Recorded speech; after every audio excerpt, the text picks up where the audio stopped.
The views expressed by our guests in the following video are solely the opinions of our guests and do not necessarily reflect the views and or opinions of the Ola 7 podcast show. Viewer discretion is advised.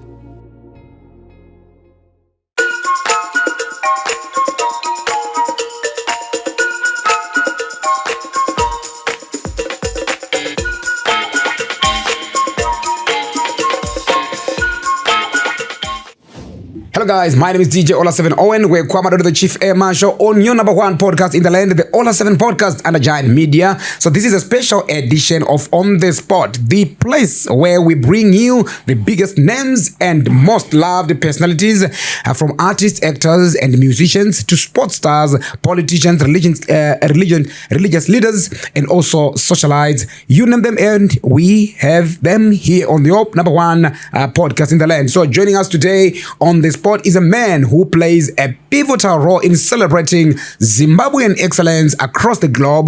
Representing the Zimbabwe Achievers Awards is Mr. Conrad Mwanza, the chairman of Zimbabwe Achievers Awards.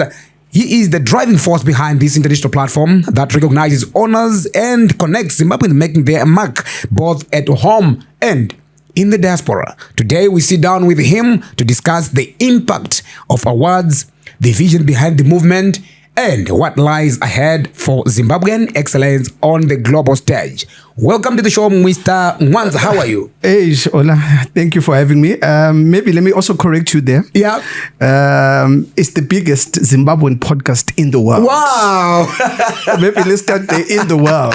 In the world, right now. Biggest podcast in the world. Thank you so much, Mr. Mwanza. Yeah? Wow. In the world. Thank you. I really appreciate that. So, no, well done to you and the team. Look, I've been following. Yeah. And your work speaks for itself. Wow. You know, sometimes, we don't need to reinvent. Mm-hmm. We don't need to do anything else. You've come in, you've gone in the space, and you've done well. So it is the biggest Zimbabwean podcast in the world. Thank you. You can argue all you want, but it is what it is. I'm humbled. It is what it is. Okay, so let's start from from the beginning. I want to start with your maybe personal journey and also your early life as well. Yeah. How did your upbringing in Zimbabwe and family, background shape your entrepreneurial spirit?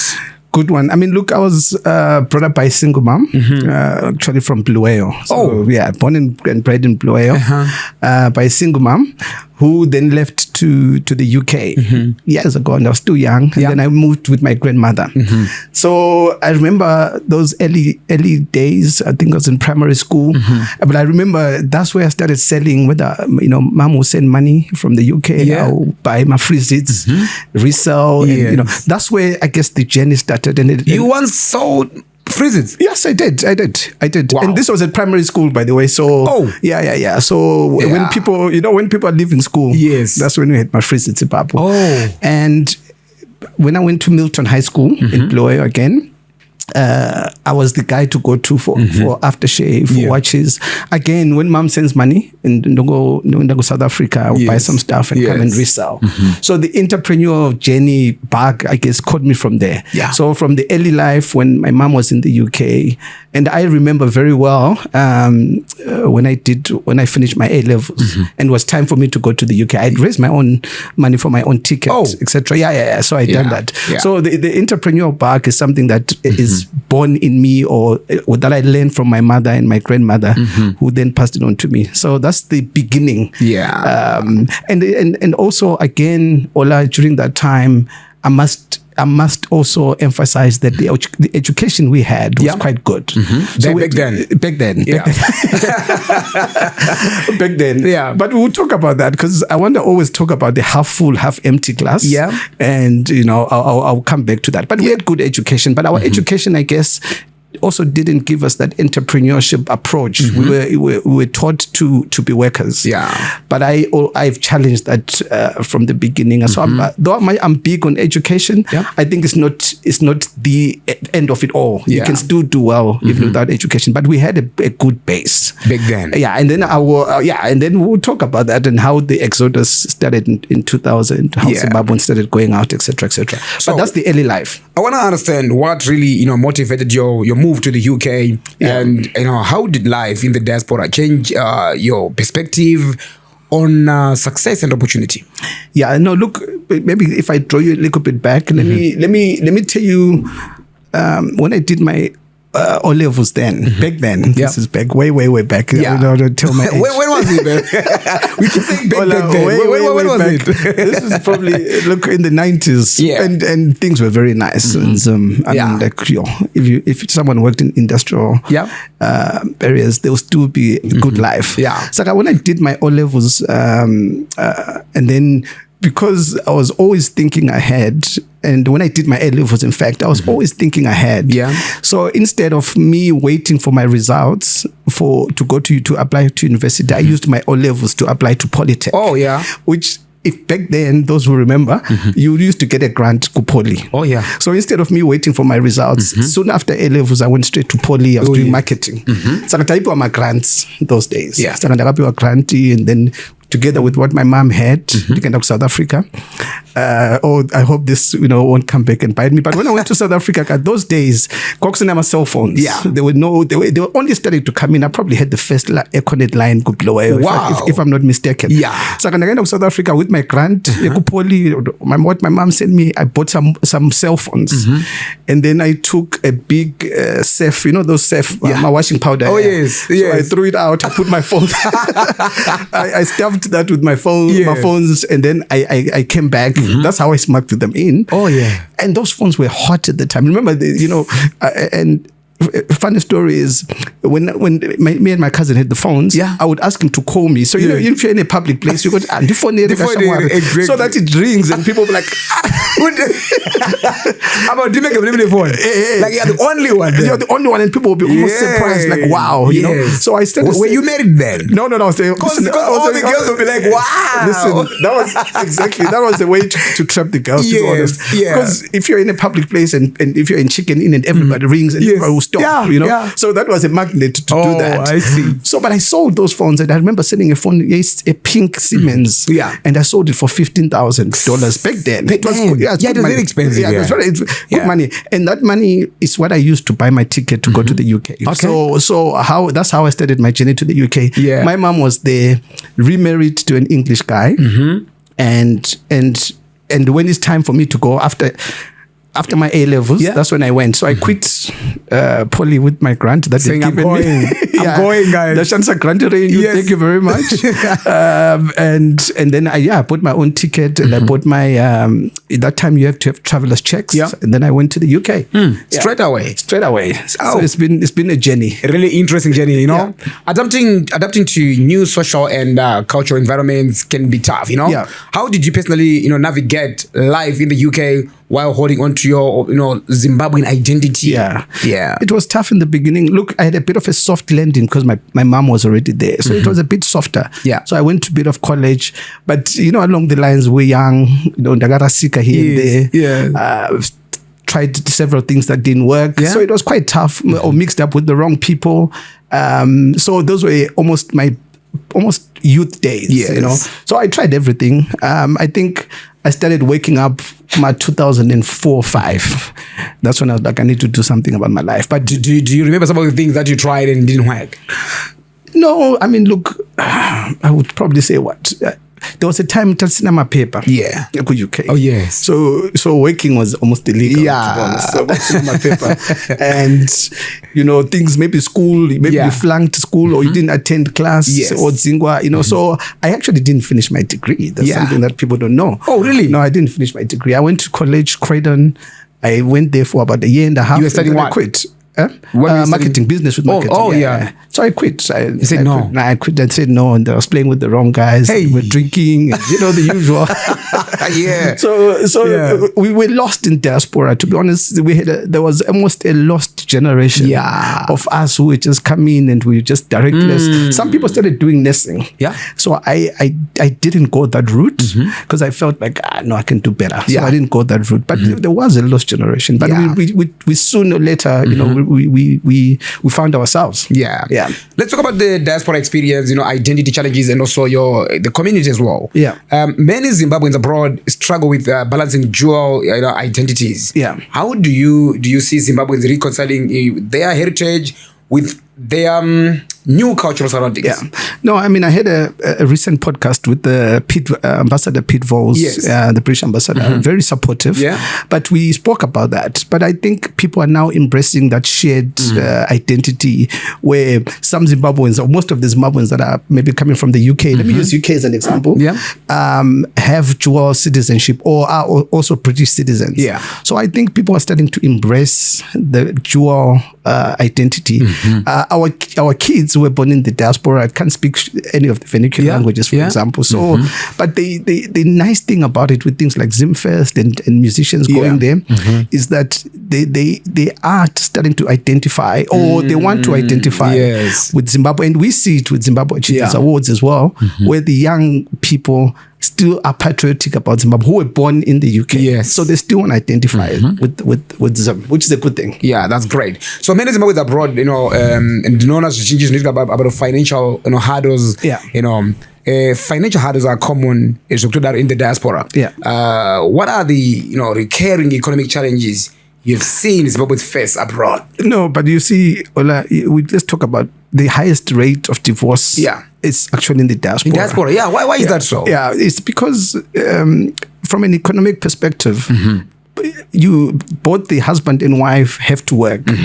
Saka, my pressures are actually, so if maybe the wife is working during the day, the husband works at night. Yeah.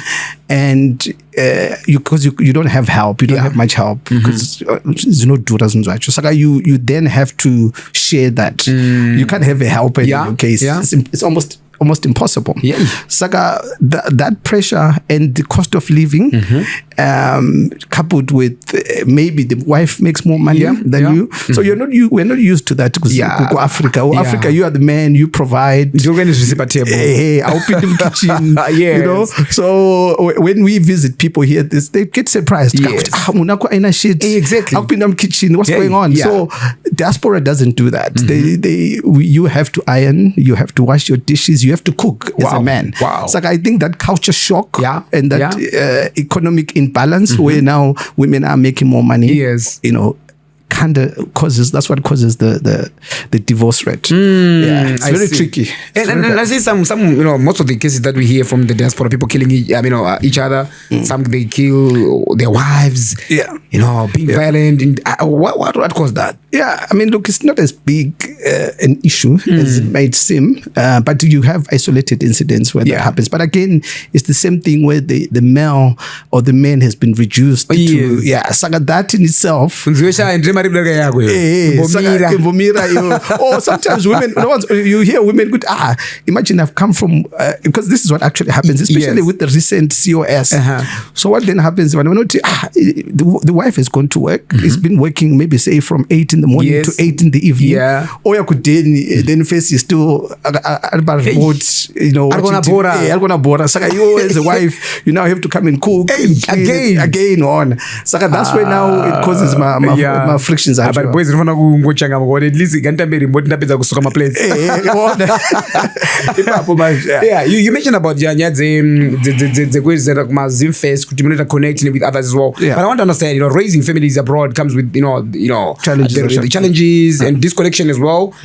So how do parents in the diaspora keep their children grounded in Zimbabwean values, or it's a different game altogether? It's a different game altogether. It's a tough one. That's a very, very tough one because remember when they go to school, so they're influenced by their friends, they're influenced by the other cultures and identity. So they tend to lose their identity.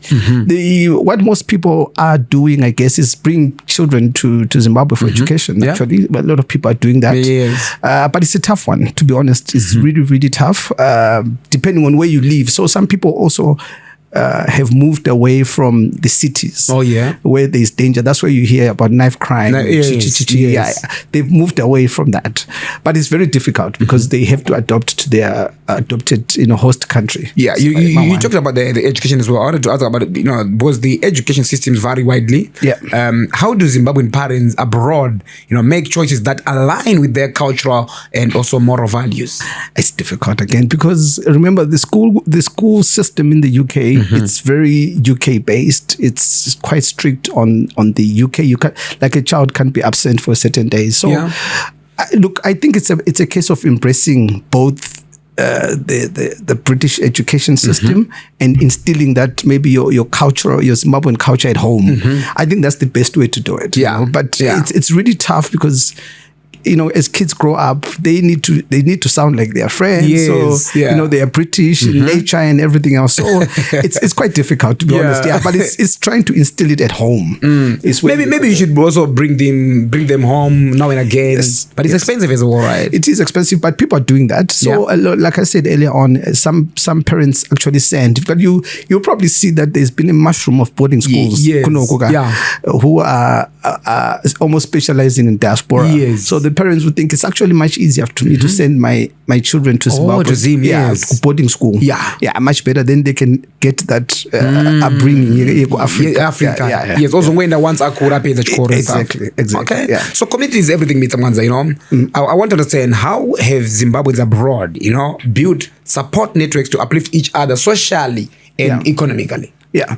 Again, I mean, look, we've got my churches play a big role, because if you know, we've got mana AFM, mana Zayoja, mana Roman Catholic, mana SDA. So that has been the support system. So you go for counseling, especially in the divorce that we talk about. Could change for counseling.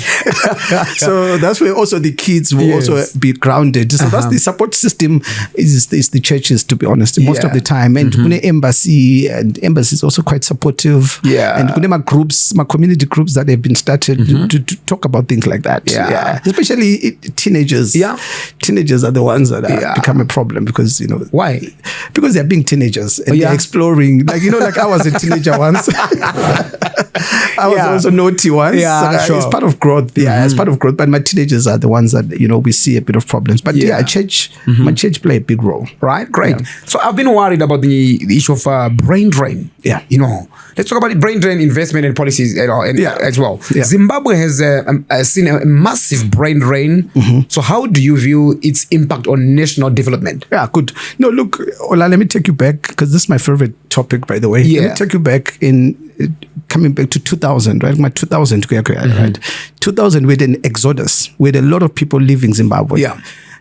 But to me, in my book, which I think I've done, is that the 2000 exodus was a blessing in disguise for the country. All right. So yes, we talk about the brain drain. But what has happened is that those people have gone out. They've got educated. They've got exposed. They've got resources. So now, and as part of my chapter, which I'll talk about, I'm talking about reverse colonization. Okay, you talk about brain drain. I'm talking about reverse colonization. We're saying, okay, guys, you were educated in Zimbabwe. You've gone to the UK, US, Shandaiga, like the Chinese. Go there and take that money and bring it back. Bring it back home. So remittances. Which is the diaspora economy.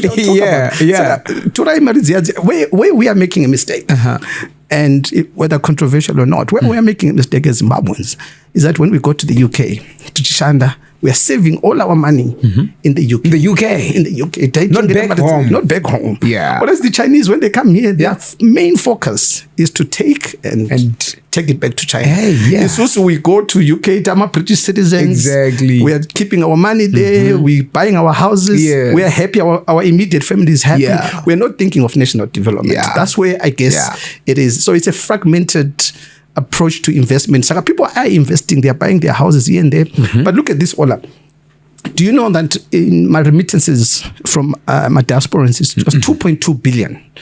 2.2 billion. Yeah, that was formal channels. 2.2 billion. Okay, that was remittance. That's huge. So if we put informal black market in this arguably, I think it can go up to 5 billion. 5 billion. Yeah, from around the world. These are Zimbabweans who are putting that.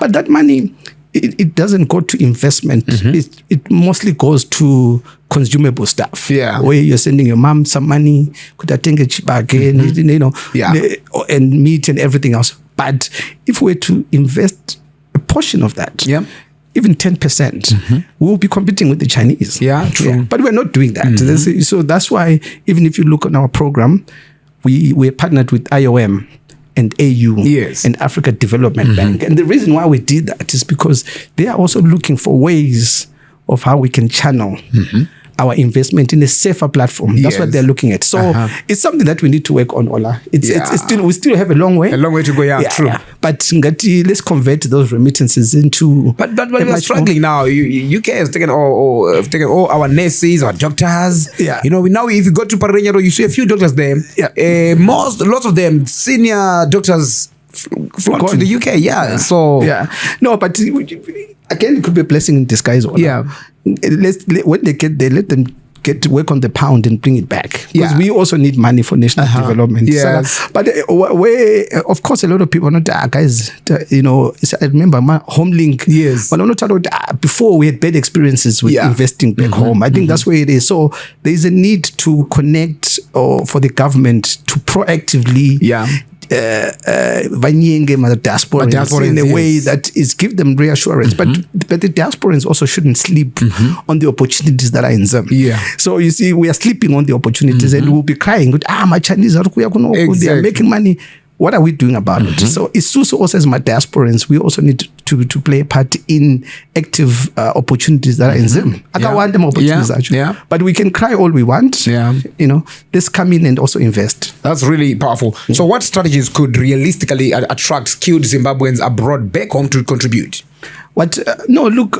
Government has to put safe platforms.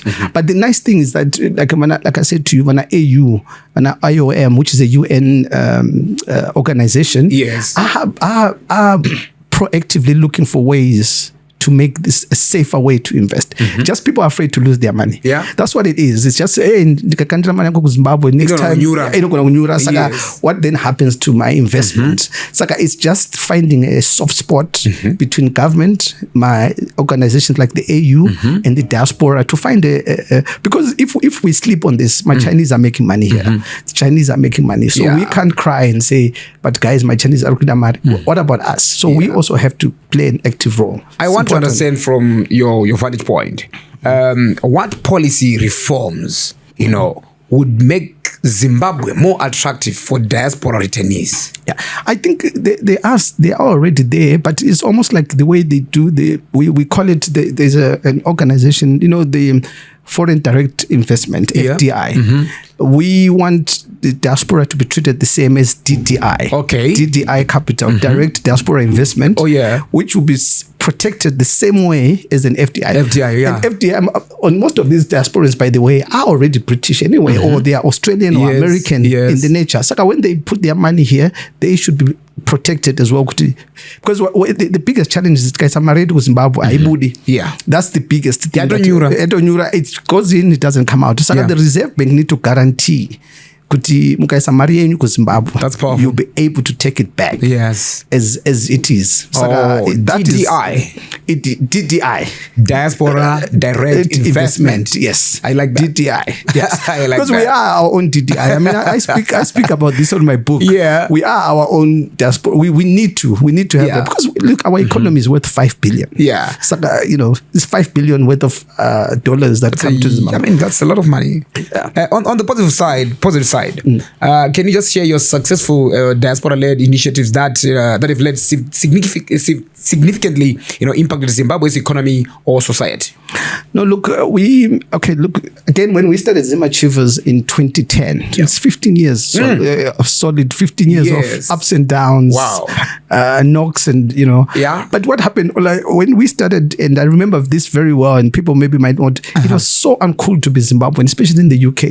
So, it's guys from Bulawayo who can speak the lingua. We used to say we are South Africans. Exactly. Because we wanted to run from people asking us. Zim. I was Zim. No one wanted to be Zim. So even people ask, where are you from? South Africa. From South Africa. From South Africa. That was our escape. It was so uncool. Listen, trust me. Because of that time with hyperinflation and, you know, a whole lot. $13 trillion. Yes. People used to make fun of us. So I remember, then I said to myself, but what about the positive side that the Zimbabweans do? What about the positive? Because we can talk about the negativity, which, if you look at it, though I'm talking about the UK, I'm also talking about home. Listen to me carefully. Okay, we can talk about the challenges, the negativity. We can spend the whole day here on my problems. Exactly. We'll never finish them. But then I want to talk about the other side, the helpful class that I was talking about earlier. I want to talk about that more. So that's what inspired Zimbabwe Achievers. No, though we've got, you guys are making fun of us, we've got Zimbabweans who are lecturers, doctors, NHS, they're professionals, bankers, everything else. Let's talk about that as well. So I feel like in a small way, we also play a part in changing the narrative from being uncool to be Zimbabweans to being now cool to be Zimbabweans. Yeah, because now we're all proud. Everybody's proud to be.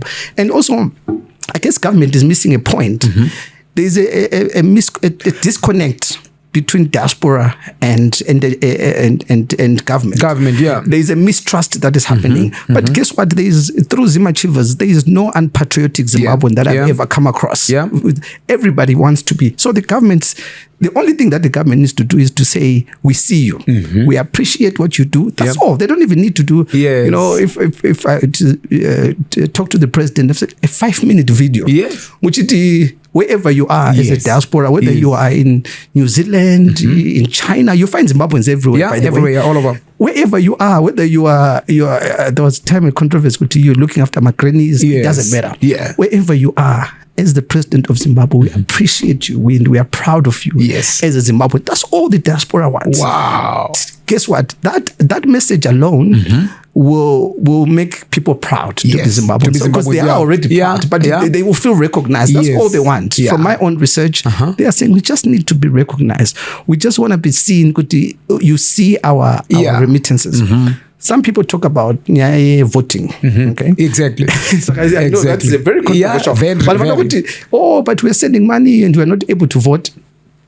I personally think like the Jewish effect, again in my book, the Jewish effect. I don't think you need to come and vote here because what maybe politicians or politics need are resources. So if you're going to get a plane to come and vote, etc., I think maybe channel your money somewhere else. I think influence where you are. So if you are in the UK, start influencing UK so that their policies favor us. All right. Okay. Rather than going for the voting, for me, voting, it won't make a difference. To be honest, really, you think so? No, it won't make a difference. Exactly. I think we will just use your resources. Use something better. That's what you mentioned about voting. And you know that disconnect between the diaspora and the government. The government. You know, back then, because being in the media, you see different, things and also narratives, perspectives. I mean, perspectives as well. Now, people think that people in diaspora, most of them, they are opposition.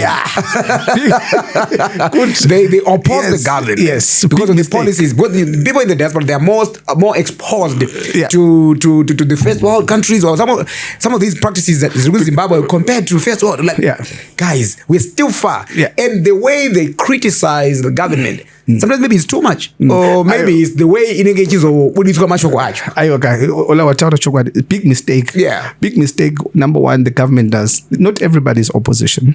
And I think controversially, I mean, my diaspora, some of them will kill me because I will say to them that there is no need to have a diaspora vote.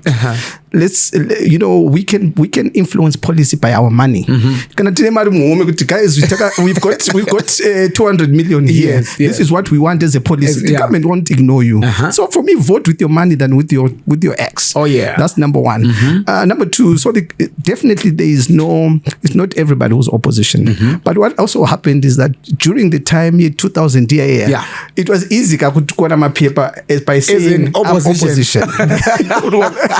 So by default, everybody was opposition. Because you could get my papers that way. I see. They'll kill me, but it's the truth. But also you also speak, which I'm also trying to, which I talk about in my book, negativity that we had. You know, when I didn't have papers. So I was out of the country for a long time. But even when I came back, I was even thinking I'll find a country that's upside down. I was shocked. But the people and the mistake we make as Zimbabweans and diasporans is that we are our brand ambassadors. The way we speak about our country, you see, like America, it's American dream. Where it's Great Britain. That's what Great Britain. Wow. But let me tell you an argument, Ola. I'll tell you for sure, Zimbabwe is better than America. Really? Any day. We can argue today. I think Zimbabwe is better than America. In terms of what? What do you mean?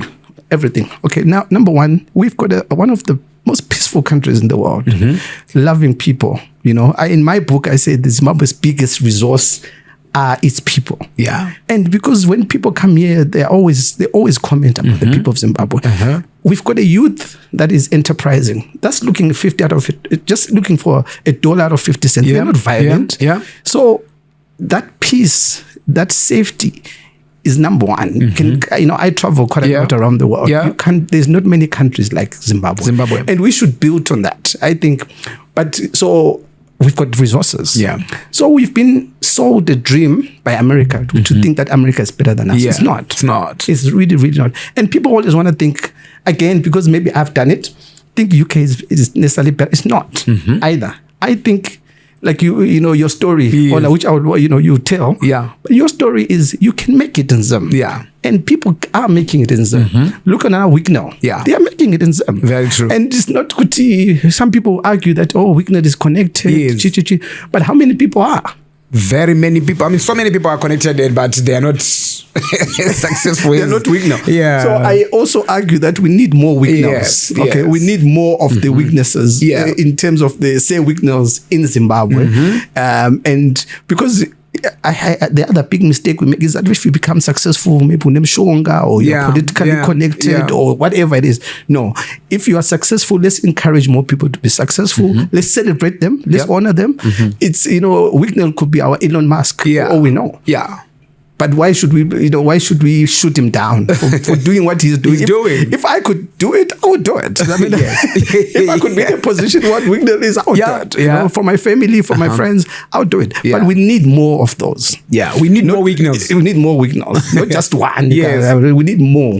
We need thousands and thousands. Right. Because the resources are here. But if your approach is looking for negativity, you look for it. You find it. Yeah. But if you start looking for opportunities, like you did this podcast. Yeah. I'm sure it wasn't easy in the beginning. It wasn't. But look at it now. Yeah. It's the biggest Zimbabwe podcast in the world. So I'm just script to show. Yes. No, I understand. So beyond economics, in what ways can the diaspora contribute to Zimbabwe's social development? Yeah, very key. I think, as I said, as I was talking to the British ambassador the other day, the remittances are key to national development. Yeah. And the skills that the diasporans have also acquired. But again, this is quite tricky because and then you want to come back and tell us what to do. So that is a big mistake also in my diaspora. They think we are better. No, it's not like that. People also on the ground have gained skills, have got knowledge. So for me, it's collaboration. Yes. So we need to find better ways to collaborate between the diaspora and the locals. My diasporans are not shame out. Your relatives and everything else. So for me, it's the diaspora is coming in to spend a little bit more time on the ground and to work in a much more organized manner rather than fragmented. Yeah. Because we remember there's a lot of, look, I've got a lot of friends in the UK who are millionaires in pounds. Yes. But it's fragmented. We don't have like what Ethiopians have done. They've got a light railway system that they built as diaspora. So we need to be doing things like that, major impact projects as diaspora. Yeah. But look, we are on the way. We are on our way there. So let me not be too much critical. Yeah. We are making inroads towards impactful investments. So I think we're on the right track. Great. So now let's talk about the Zimbabwe Achievers Awards, the ZAA. For those who don't know, please just explain what the Zimbabwe Achievers Awards are and why you felt they were very necessary. Yeah.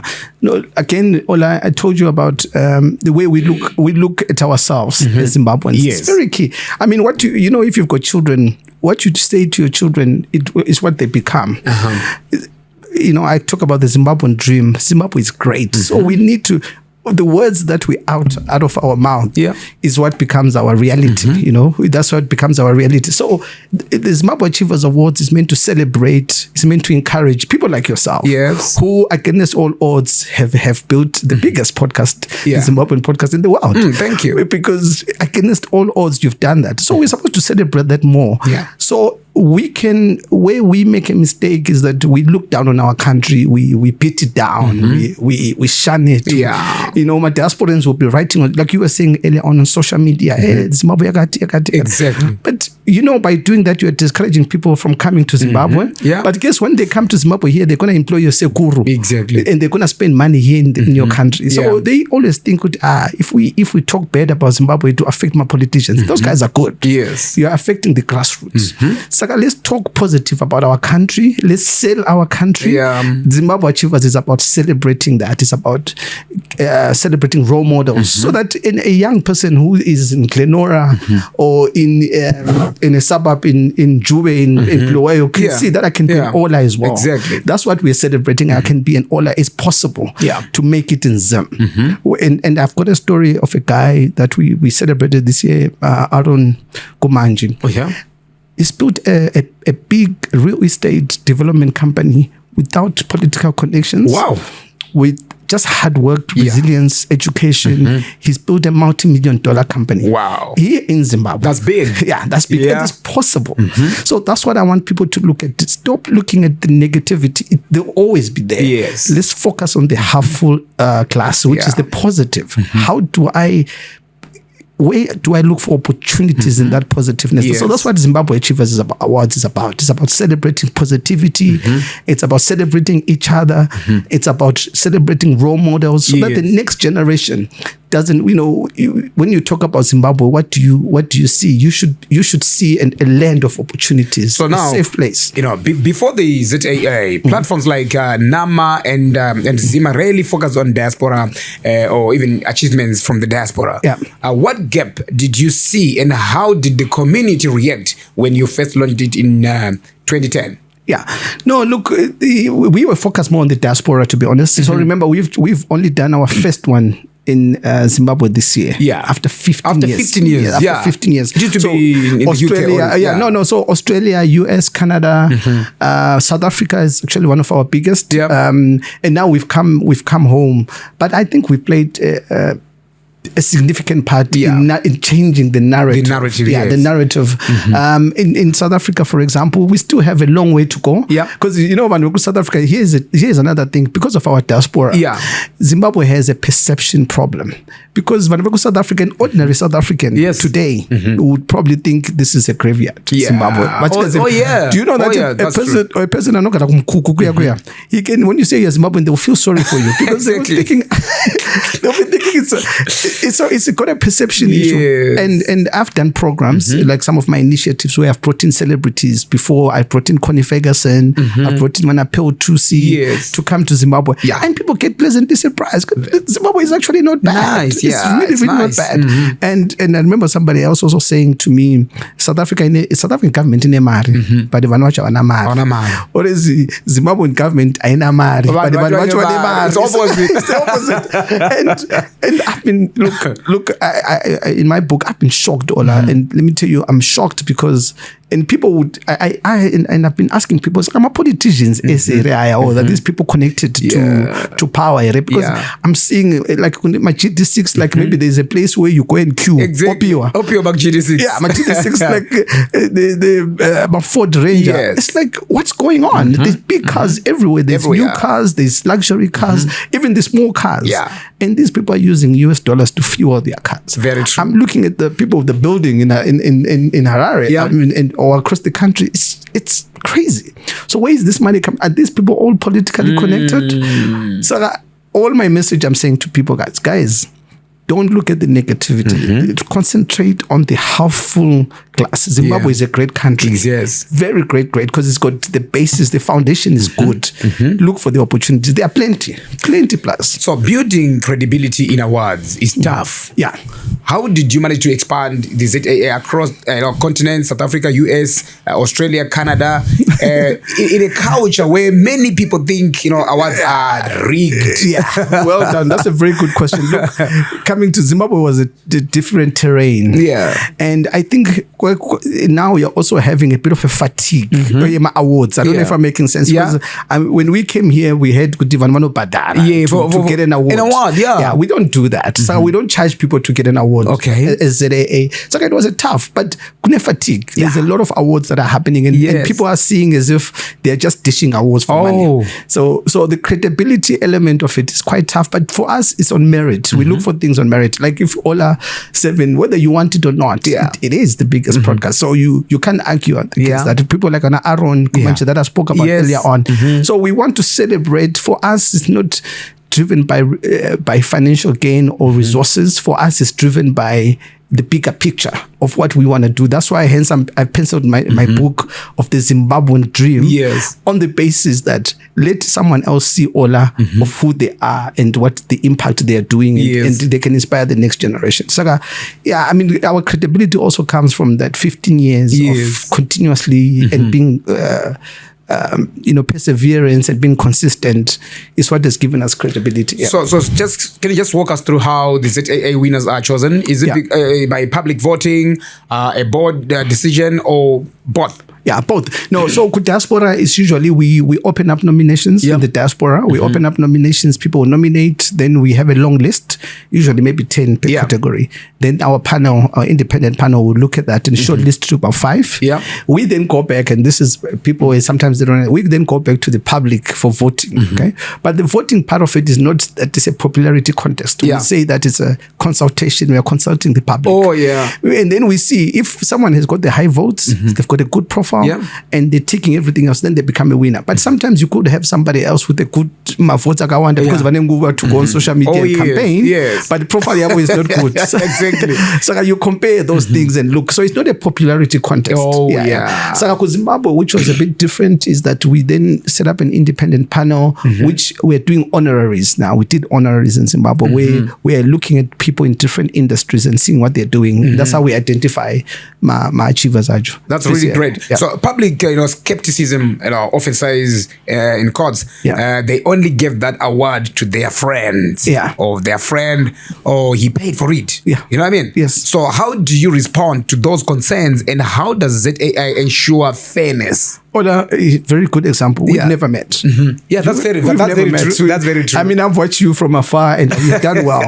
And most of our recipients I've never met. But I'm also, when I hear these stories, and we sit down, and it's on merit. It has to be based on merit. Yeah. And for us, even as the founder, I also get amazed about the Zimbabweans that we discover every year. So literally, for me, it's more merit rather than friendship. Yes. Because we've got and remember, for me, the awards are not about the night. They're about the bigger vision of nation building. Yes. How do we contribute to our future? So it's really not about, if a friend of mine is doing quite well and they are recognized, maybe on merit, but not because of friendship. No. Okay. Definitely not. So have you seen the past ZAA winners who lives or careers were transformed because of the recognition? Any specific success stories?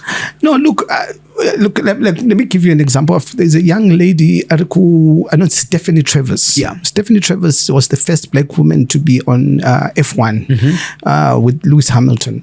Oh, that one. Yeah, she's actually around. She's here in Zimbabwe. She was there at the awards, by the way. And how did I miss that? She was there, but she's very humble. Yeah. But you see, I would love to interview. Yeah, no, she's around. I mean, I think we can arrange that. But she's around until I think she's going back next week. Okay. But she's an engineer for Lewis Hamilton. Oh yeah. So ZAA. Let's get that. The producers. Let's get that. Please, let's get that. Yeah. Stephanie Travers. But the ZAAs came in and sort of like connected her with the Zimbabweans because she was, I don't want to say aloof, but she was doing her own thing. Okay. So ZAA did that. But I will give you another example. Kunevan like Taponeswa Mavunga, who is head of Sony Music Africa. Oh. Now, Taponeswa manages people like Wizkid, Davido, that's big. Ed Sheeran. These are big names. And this is a Zimbabwean, So in terms of connecting she's British as much as the accent and everything else, but ZAA is the connector to her roots as well. Celebrating people like that, and so that's what it is. So it's about ZAA connects more, or also gets people connected. Connected. When Gemma Griffiths, in fact, Gemma. She first performed with ZAA in the UK when she did the piano version of Musarowa Big Man. Yes. That went viral. I remember. That was at ZAA. So there are things like that. So we provided a platform of where Zimbabweans can network and they can then connect and build stuff together. For networking, I can attest to that because remember, I was sitting next to Wimbai Masiwa. Are you serious? On Saturday, yeah, I was next to Wimbai Masiwa. I was hi Wimbai, and Tanya as well. Yes, I was like, hi guys, how are you? Hi, how are you? Yes. I'm like, so I'm sitting next to billionaires. Daughters. Yes, okay. Yes. And that's what ZAA is about. It's about big, connecting. How did you bring those, to Zim? Because look, the credibility we've built over the years, and for me, like they're good stories. Yes. Look, we were honoring my Jairus Jiri, for example. Oh yeah, these are unsung heroes. Yes, Betty Jiri. These are unsung heroes. So ZAA is not really about the glam all the time. It's about us being proud. It's really instilling our proudness and our patriotism in being Zimbabweans. And people like Wana Titi, Ana Wimbai, Tanya, and even Mr. Masiwa himself are patriotic Zimbabweans. And anything that speaks to them about patriotism, they would support. And that's what ZAA is about. It's about patriotism. It's about being proactively encouraging Zimbabweans to be better. Everybody wants Zimbabweans to be better. So let's work towards that. You mentioned about bringing the ZAA to Zim for the first time. ZAA turns 15 this year, and for the first time, it's being hosted here in Zimbabwe. So why was that? Was this the right time to bring the awards back home? I think so. Look, we've been threatening to come for years, but we always felt maybe the environment was not safe, or the political, or whatever it was. And we and as a founder, there's a time where I'm like, we just have to jump and see how it's gonna work and everything else. It's almost like coming back home. Maybe I'm in that age also where I'm now focusing on coming back home and maybe setting up retirement projects in Zim. But I also believe, and this is maybe, I know my diaspora people will find this controversial, but I also believe Zimbabwe is going in the right direction at the moment. I think there are many opportunities of us contributing. It's like the environment is conducive to come back and look for opportunities and work and make money. It's like the environment is correct. Very correct. Some people might argue and say, this and that, but for me, there's peace, there's tranquility. They always say Rome wasn't built in one day. Exactly. Of course. Exactly. Yeah, you need time.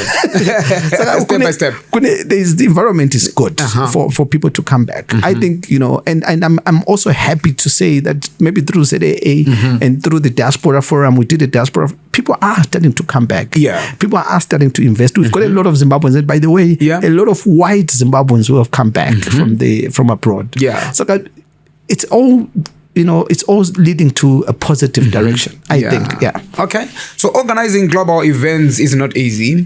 What challenges have you faced along the way, and how have you overcome these challenges? It's not easy, my man. It's really, really not easy. You have sponsors sometimes pull out. Resources become limited. And you've plans. You want to do something bigger, but your resources don't allow you. So it's not easy. And sometimes people don't understand what you're trying to do. So that you don't have a buy-in.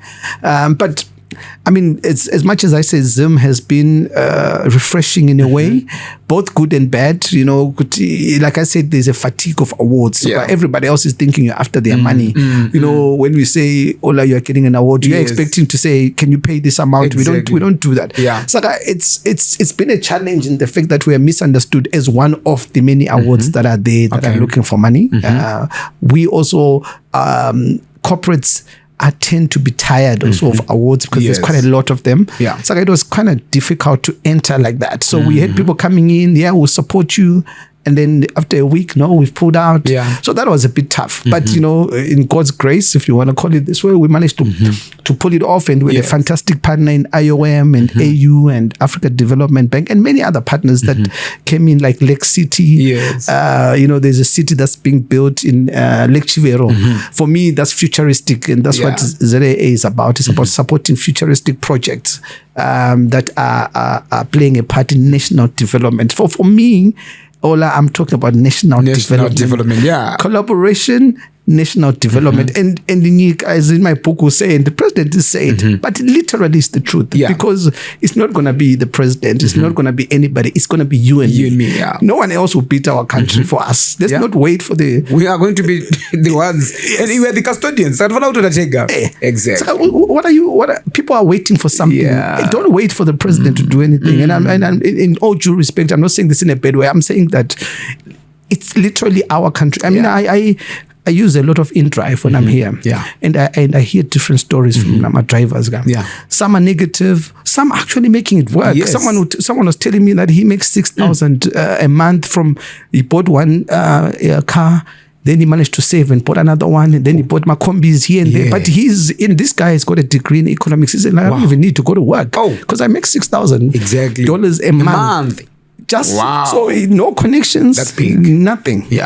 Just by hard work.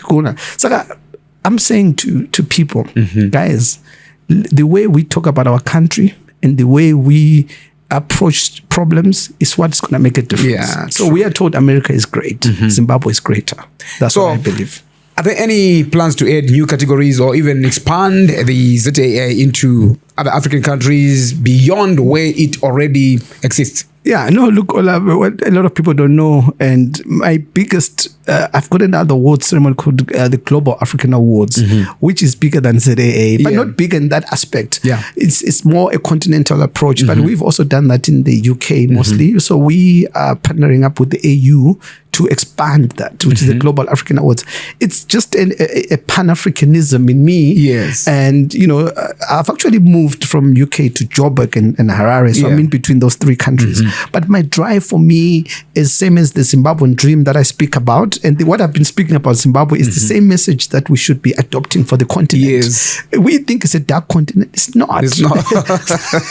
So we think it's a dark continent. It's not. So it's what we say about our country. And listen, if we are going to criticize our country, why are we surprised if the foreigners do?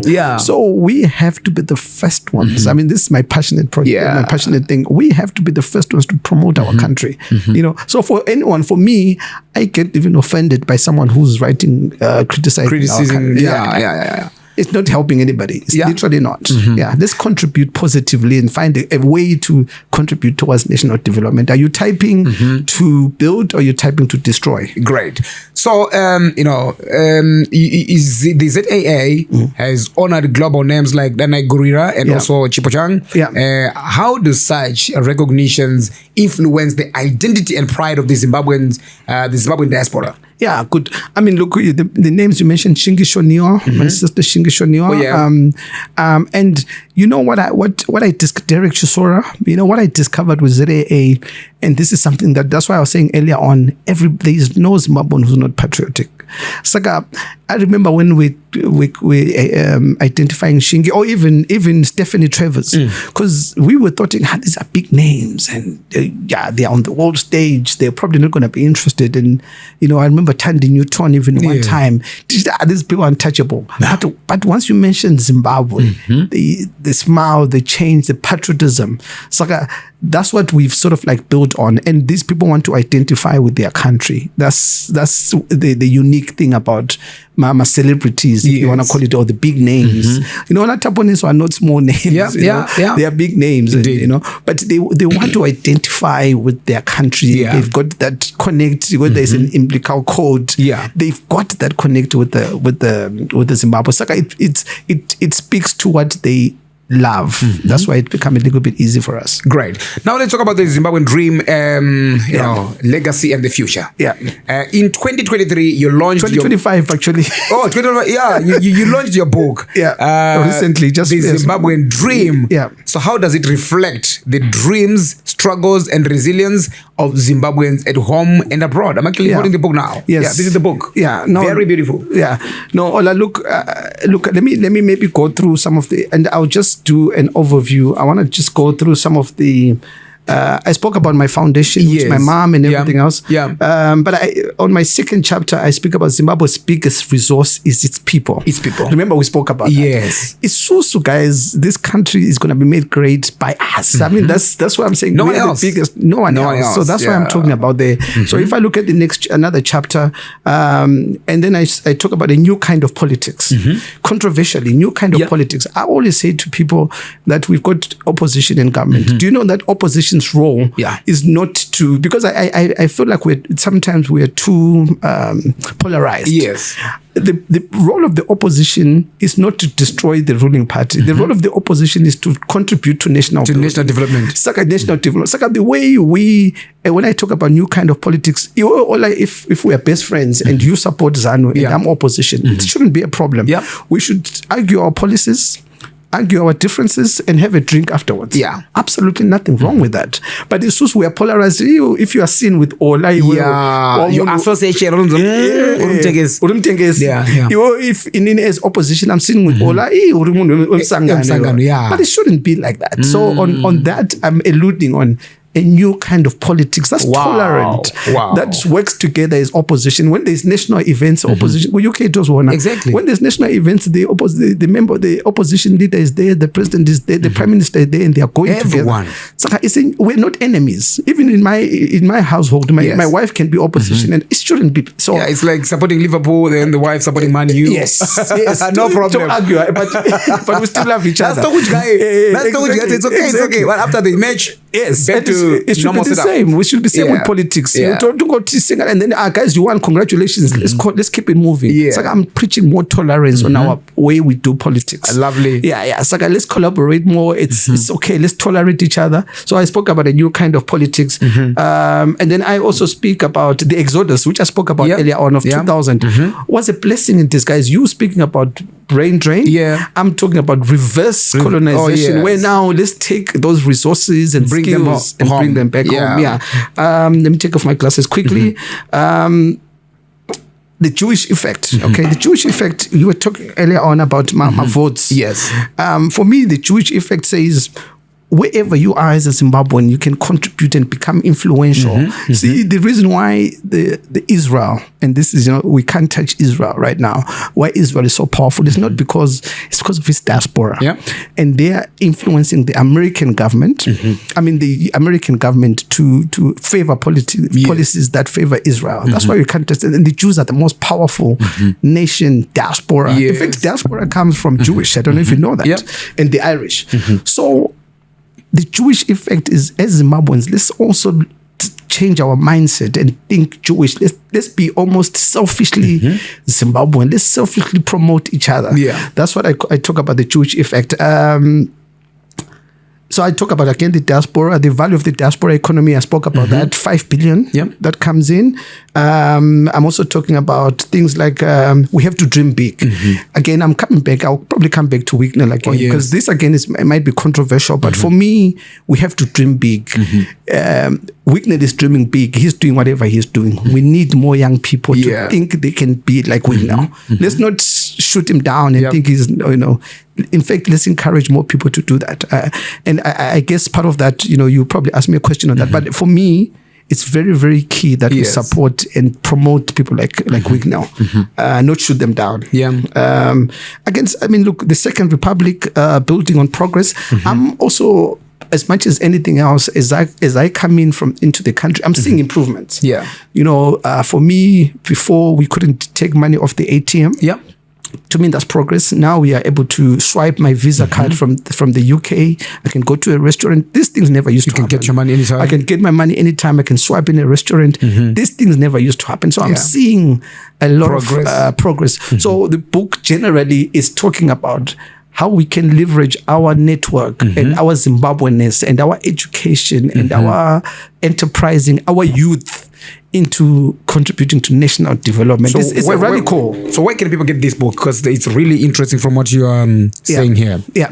No, they can go to my my website. It's conradmwanza.com. Yeah. We've just literally launched it. It's also going to be available on Amazon. So I'm also doing a global tour, going to the UK, Germany, Australia, which I already do. Wow. Yeah, to launch the book in those places. But for me, it's a rally call for Zimbabweans in the diaspora and at home to say, guys, we have a beautiful country.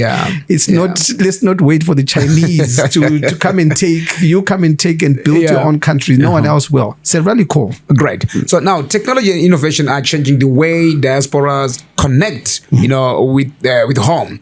How do you see digital platforms bridging Zimbabweans globally? Yeah. I mean, this is a social media, but social media has been a key element in this. And you remember before, and this has helped us a lot. Remember before, when you speak about Africa, people used to think of the flies, a fly in a children's nose and chichi. Exactly. That was the image that we've done. But social media has brought that up to say, look, Zimbabwe is doing well. Like people in the diaspora actually get surprised. Like, there's people, things like Food Lovers, Three Monkeys, and nice restaurants. The roads are better. So I think social media and also digital platforms, maybe remittance platforms, have become much easier to transact money and everything else. Digitalization is helping us connect a little bit better with our peers around the world, So we've become a global citizen in a way. But for me, again, it's a rally call to say, let's use that digital platform to promote Zimbabwe. Because, if we I use this example. If we are writing on social media thinking, we are fixing the president, he's fine. You're not going to, he's okay. You're not really doing that. So, but, and the country is yours, by the way. So the way you talk about it, you're talking about your own country in a bad way. That's so let's not blame anyone. So reflecting on your personal journey, what were the toughest challenges you faced, and what lessons can young Zimbabweans learn from them? Get a mentor. Get a mentor is very, very important. Get a mentor, because I've walked the journey, Ola, and the journey of 15 years of Zimbabwe Achievers. I call it an appointed Zimbabwean ambassador. It's been a labor of love, being attacked, sometimes being accused of being Sangano, sometimes the opposition, or the Sangano will be like, opposition. So it's been a labor of love, where one hand you are using to build, you're trying to build your country, the other hand you are fighting your own country. You can't win. So it's been a labor of love, and it's tough to be in business because you lose money. But are you managing? Look, I'm managing. I'm okay, but I'll tell you, I'm okay. But my passion for me is the young people. Like that's why if I have a program that's called 25 under 25, and for me, my dream, my wish is if controversially, if say people like we now are giving cars, right?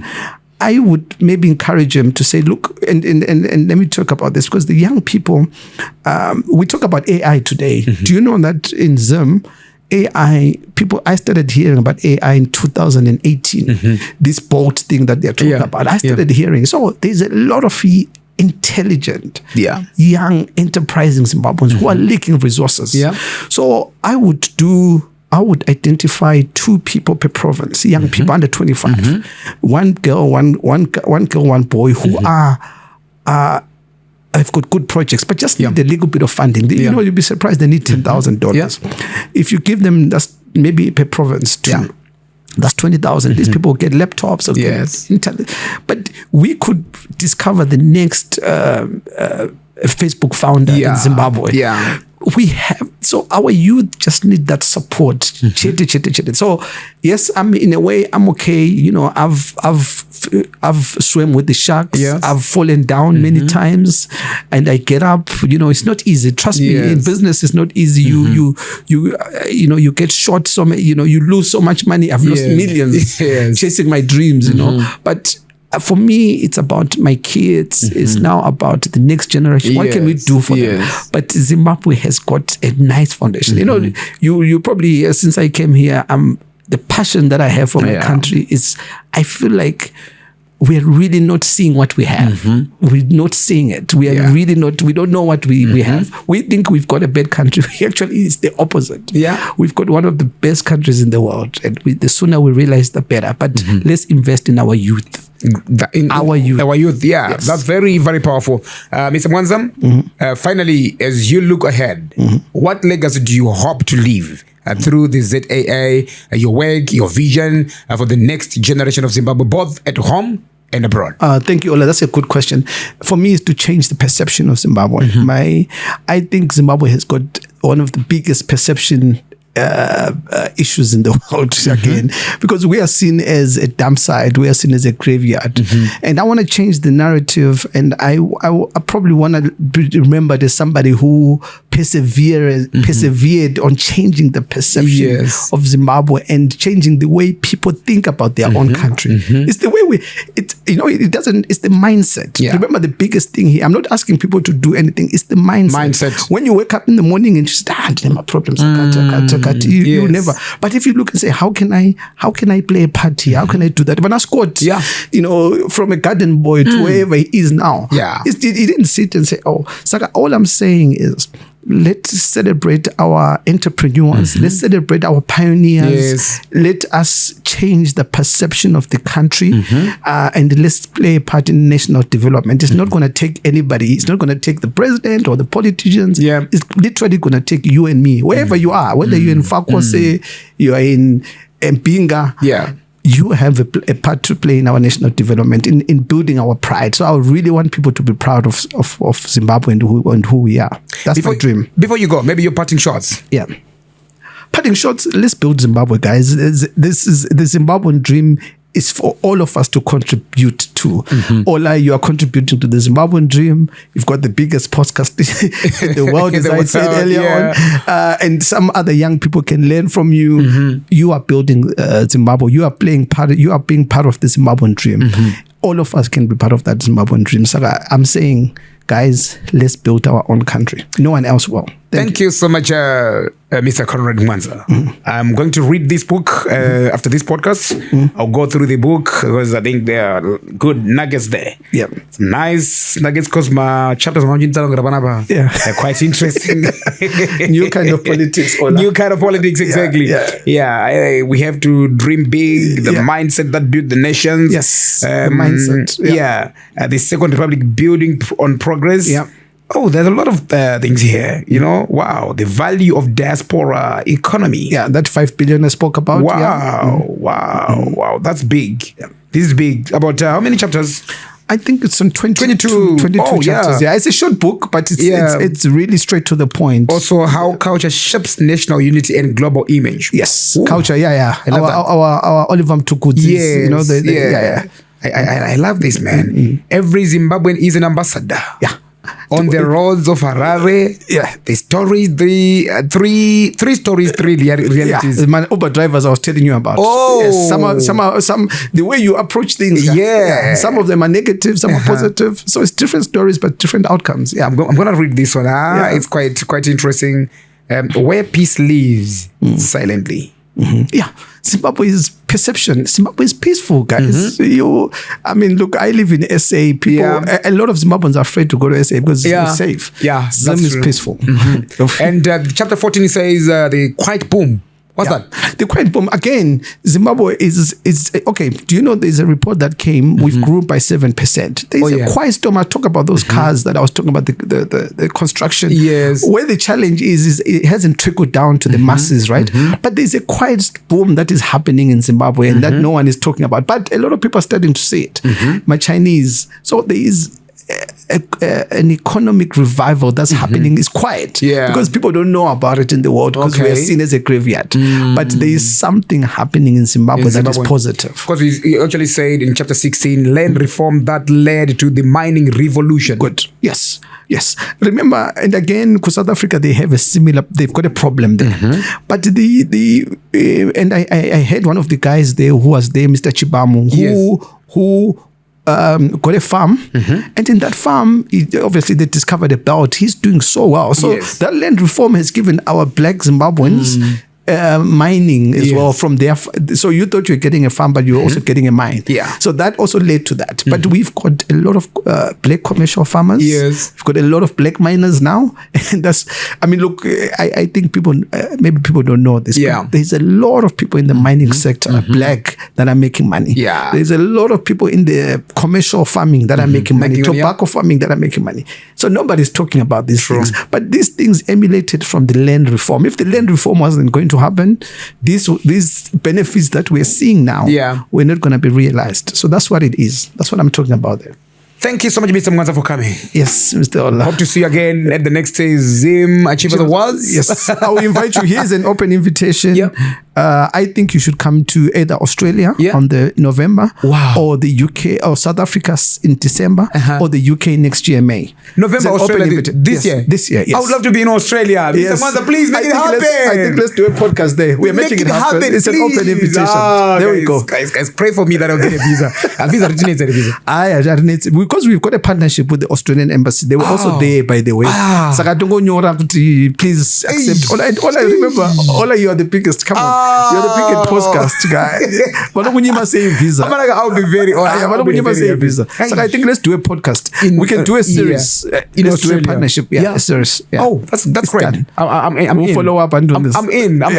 Definitely, guys. I'll be in Australia in November. Please. Oh, my friends in Australia, please get ready. I'll be there. Melbourne. We're gonna be in Melbourne. Yes. Wow. Yes. I definitely want to go. Yeah. So thank you so much for coming. And probably maybe how can people get in touch with you on social media? Social media very easy. It's my Instagram, LinkedIn, Twitter. It's all at Conrad Mwanza. It's easy. I'm easy to find. But let's connect. Let's build the country. I mean, in our small way. Let's connect. Yeah. Thank you so much. That was Mr. Conrad Mwanza. The man behind the Zimbabwe Achievers Awards, the biggest award so far. We just got ours. The biggest Zimbabwean award in the world. That's what I call it. Exactly, yeah. We just got our award recently on Saturday. Congratulations.